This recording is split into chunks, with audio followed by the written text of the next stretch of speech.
Hello students, आज हम DMs में यूनिट नंबर सेकंड का जो टॉपिक ले रहे हैं उसका नाम है लॉजिक प्रिपोजिशंस। तो ये सब स्टार्टिंग का फर्स्ट टॉपिक है लॉजिक प्रिपोजिशंस का। सिंपल और इजी भी है।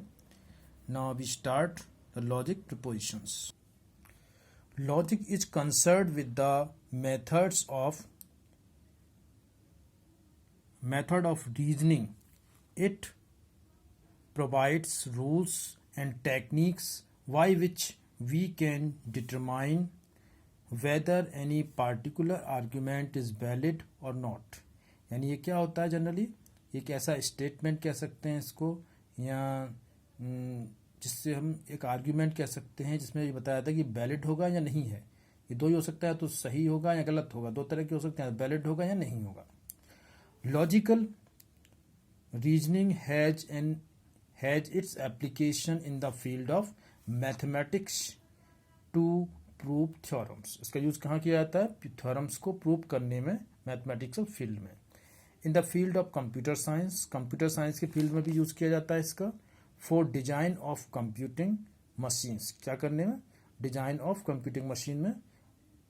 To artificial intelligence, to programming languages, artificial intelligence में यूज किया जाता है, प्रोग्रामिंग लैंग्वेज में, ईटीसी। इस तरह से ये सभी फील्ड हैं जिसमें इसका लॉजिक प्रिपोजिशन, लॉजिक्स का यूज किया जाता है। And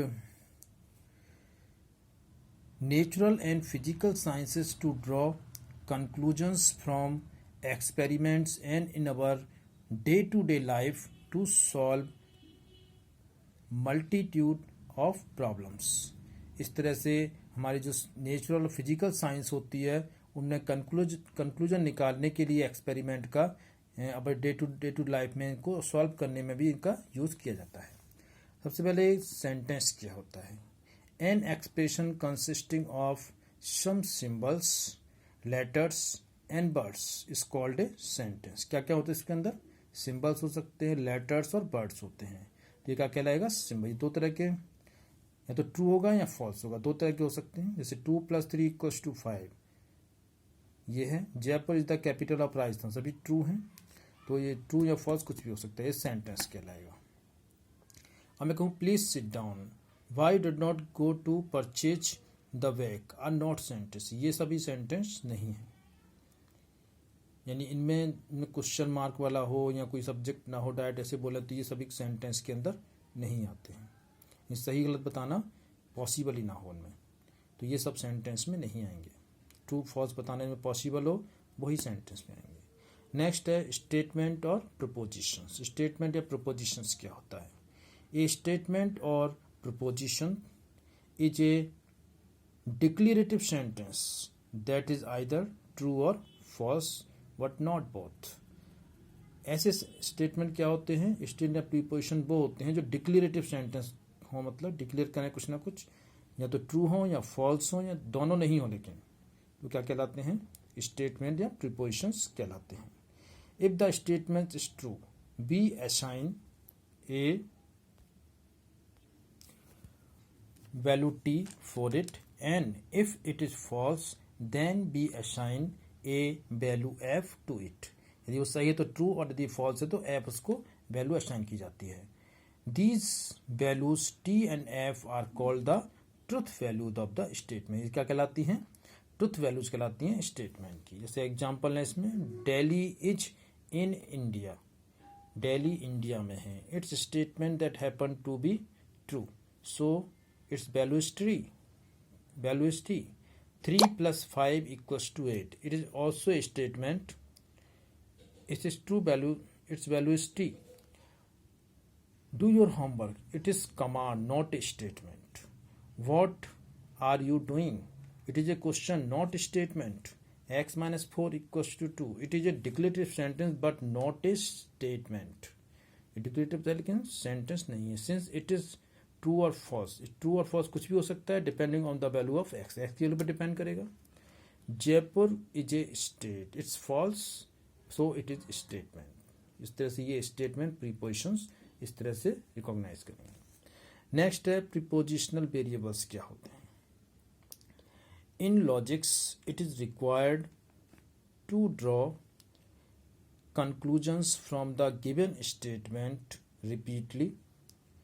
It is convenient to denote each of the statement by a unique variable is called the prepositional variables. यानी कि कोई भी स्टेटमेंट या प्रीपोजिशन होता है उसका जो कंक्लूजन ड्रॉ किया जाता है उसके लिए हमें एक कन्वेनियंट होता है कि उसको बाय द यूनिक वेरिएबल से डिनोट किया जाए, तो उसको कहते हैं प्रीपोजिशनल वेरिएबल कहते हैं। जनरली इसे पी क्यू आर से डिनोट कर सकते हैं। जैसे P Delhi is the capital of India, Q it is raining. ये पी और क्यू क्या है, ये प्रीपोजिशनल वेरिएबल्स हैं, जो कि Delhi is capital of India को पी डिनोट कर रहा है, इट इज रेनिंग को क्यू डिनोट कर रहा है।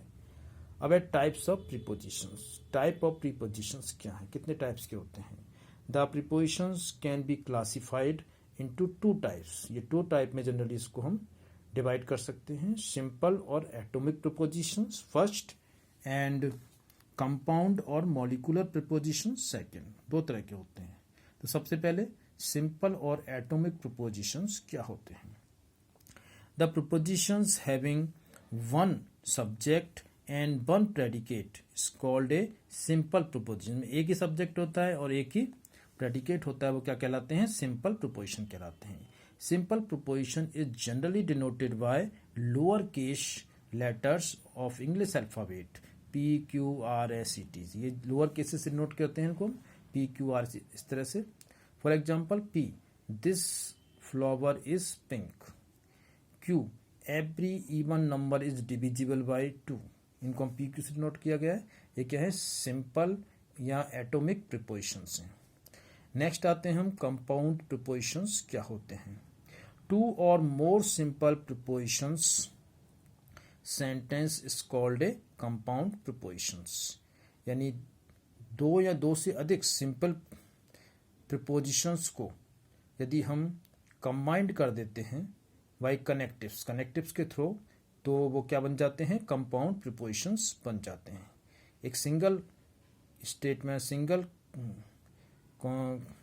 स्टेटमेंट में कन्वर्ट कर देते हैं दो या दो से अधिक सिंपल प्रीपोजिशंस को, तो कंपाउंड प्रीपोजिशन बन जाते हैं। जैसे एग्जांपल लेते हैं, पी है द क्वाड्रिलेटरल इज स्क्वायर और क्यू है it's area is 4 square units. इनको कंबाइन कैसे करेंगे? This quadrilateral is square and it's area is 4। इस तरह से हमने कंबाइन कर दिया, तो ये क्या बन गया? एक कंपाउंड प्रीपोजिशन बन गया। इसको हम ऐसे लिख सकते हैं पी एंड क्यू, पी और क्यू दोनों इसका यूज कर रहे हैं इसमें। Some other example of compound prepositions, the earth is round and revolves around the sun. Ramesh is a national player और wrestler. If x is divisible by 2 then x is an even number. सभी क्या है? Compound prepositions हैं। इस तरह से compound prepositions को हम ले सकते हैं। तो इसके बाद आते हैं लॉजिकल कनेक्टिव्स कौन से होते हैं? ऑपरेटर्स कह सकते हैं इनको हम। The particular words and symbols used to join two or more prepositions into a simple composite form और compound prepositions are called logical connectives or simply connectives कहलाते हैं। यानी two or more than two simple statement या simple prepositions को connect करते हैं जो, और इससे कंपाउंड प्रीपोजिशन बनती है, उसको हम क्या कहते हैं? लॉजिकल कनेक्टिव्स या सिंपली कनेक्टिव्स भी कहते हैं। तो ये कनेक्टिव्स होंगे। कौन कौन से एग्जांपल हैं इसके? जैसे नॉट है, एंड है, और है, इक्विवेलेंट है। ये सिंबल्स हो सकते हैं इनके, एंड, और, इक्विवेलेंट एंड निगेशन। इनको इस तरह से यूज कर सकते हैं हम। Negation P and Q, P और क्यू, पी इक्विवेलेंट क्यू, इस तरह से और भी हो सकते हैं। जैसे इफ देन, इसे कंडीशनल कहते हैं। इफ एंड ओनली इफ, ये क्या हो जाएगा? वाई कंडीशनल हो जाएगा। नेंड, नॉर, एक्सॉर, ये सभी क्या हैं? लॉजिक जो यूज किए जाते हैं, कनेक्टिव्स की फॉर्म में यूज किए जाते हैं और सिंपल स्टेटमेंट को कनेक्ट करते हैं। तो इनको हम क्या कहते हैं? लॉजिक कनेक्टिव्स कहते हैं। इनका हम डिटेल में और एक और लेक्चर में यूज़ करेंगे। इनका हम आज यहीं तक करते हैं ख़त्म।